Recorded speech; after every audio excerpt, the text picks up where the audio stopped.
আসসালামু আলাইকুম সবাই। আজকে অনেক দিন পর একটা নতুন ভিডিও নিয়ে আসলাম। পরীক্ষার জন্য এতদিন ভিডিও বানাতে পারিনি, আর নেক্সট কবে ভিডিও বানাতে পারবো তাও বলতে পারছি না। এটা অন্তিক মাহমুদ ভাইয়ার জন্য একটা gift, as I am a ফ্যামটিক।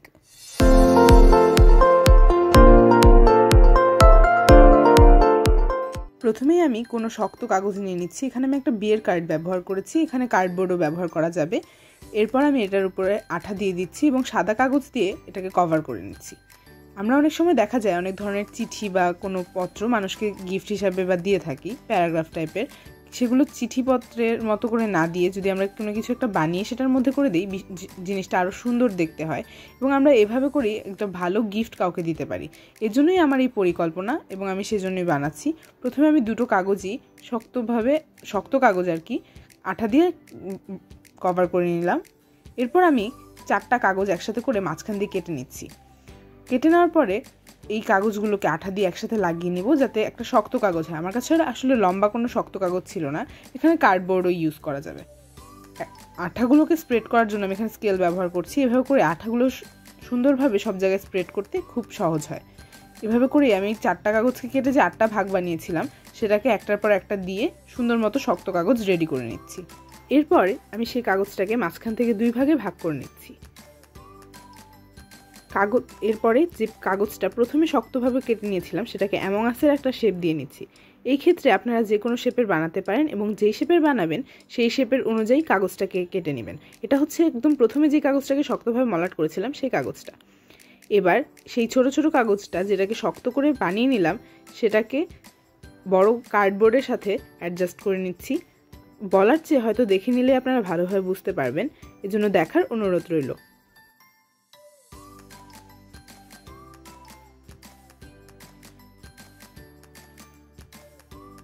এভাবে করেই সবগুলো কাগজকে বর্ডার অনুযায়ী কেটে শক্তভাবে ভাঁজ করে নিয়ে বড় কাগজটার সাথে অ্যাডজাস্ট করে লাগিয়ে নিতে হবে এবং মাঝখানে আমি কেটে দিচ্ছি, কারণ ওই দিক দিয়েই কাগজটা বের হবে বা চিঠিটা। আমি আগেই একটা বড় চিঠি লিখে নিয়েছি, মানে একটা A4 সাইজের পেপারকে মাঝখান দিয়ে কেটে যেরকম সাইজ হয় সেই সাইজটা অনুযায়ী আমি সেখানে চিঠিটা লিখে নিয়েছি এবং সেটাকে রোল করে নিয়েছি। ভিতরে যে জায়গাটা দেখতে পাচ্ছেন সেখানে আমি সেই চিঠিটা রেখে দিব। এই অ্যামং আসের শেপটা দিয়ে দেওয়া হয়ে গেলে আমি সেটা কিভাবে ঢুকাতে হয় পরবর্তীতে বলে দিচ্ছি। ভাঁজগুলো আমি না বলার চেয়ে দেখে নিলেই ভালো হবে আপনাদের জন্য, তাই আমি ওগুলো আর ডিটেইলে বর্ণনা করলাম না। মাঝখানের কাঁটাটা রাখার ক্ষেত্রে একটু খেয়াল রাখতে হবে যাতে চিঠিটা খুব ভালো মতো এদিক দিয়ে বের হতে পারে, কারণ নয়তো আটকে গেলে তখন বের করতে অনেক সমস্যা হবে।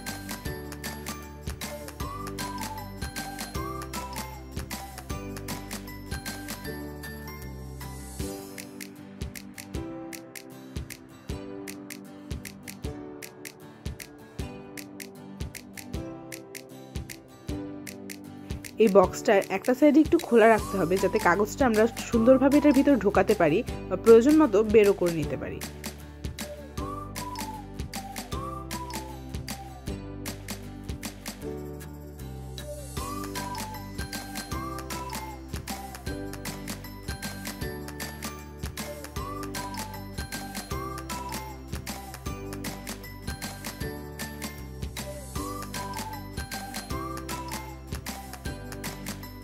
যেরকম চাচ্ছিলাম ঠিক সেরকম শেপ দেওয়া হয়ে গিয়েছে। এবার উপরের ক্ষেত্রে যে একটা জয়েন্ট হয়েছে সেই জায়গাটা আমি আঠা দিয়ে আরেকটা আলাদা কাগজ লাগিয়ে ফিক্স করে নিচ্ছি, কারণ উপরে জয়েন্ট দেখা গেলে খুব খারাপ দেখা যাবে। সবটা ভালোভাবে আটকানো হয়ে গেলে এরপর আমি এটা রং করে নিব। সাইডের যে জায়গাটা দিয়ে আমি চিঠিটা ঢুকাবো সেই জায়গাটা কমপ্লিটলি আটকাবো না, শুধু একটা জায়গা দিয়ে আটকাবো যাতে ইজিলি আমি খুলতে বা লাগাতে পারি। আমি এই অংশটা আঠা দিয়ে লাগিয়ে নিচ্ছি। এরপরে যেটা করব আমি রং করে নিচ্ছি। অন্তিক ভাইয়া যেহেতু লাল রঙের প্রাধান্য দেন তাই জন্য আমি এই বক্সটাকে লাল রং করে নিচ্ছি। এটা হচ্ছে আমার সেই চিঠি যেটা আমি এটার ভিতরে ঢুকাবো। সেই চিঠিটা যাতে উপর থেকে টান দিতে পারে সেজন্য আমি এখানে একটু হাইলাইটার দিয়ে বর্ডার করে লিখে নিচ্ছি ফুল, এবং এই অংশটা আমি চিঠিটার একদম উপরের যে অংশটা সেই অংশটার সাথে লাগিয়ে নেব। লাগিয়ে নেওয়া হয়ে গিয়েছে। এবার এটা আমি আমার সেই অ্যামং আসের ওটার ভিতর ঢুকিয়ে নিব। দেখে অনেক কিউট মনে হচ্ছে, তাই না? আমার কাছে জিনিসটা অনেক ভালো লেগেছে। আশা রাখছি অন্তিক ভাইয়ের কাছেও জিনিসটা ভালো লাগবে। যদি তার কাছ পর্যন্ত পৌঁছায় তাহলে আমার চেয়ে খুশি বোধহয় আর কেউ হবে না। এভাবে করে কিন্তু অন্য কাউকে গিফট দেওয়া যেতে পারে, বন্ধুদেরকে বা মা বাবাকে এভাবে করে গিফট দেওয়াটা একটা অসাধারণ পদ্ধতি হবে। আর যার জন্য চিঠি লেখা সে যখন চিঠিটি টেনে বের করে পড়বে বিষয়টা আরও সুন্দর হবে। Thanks for watching.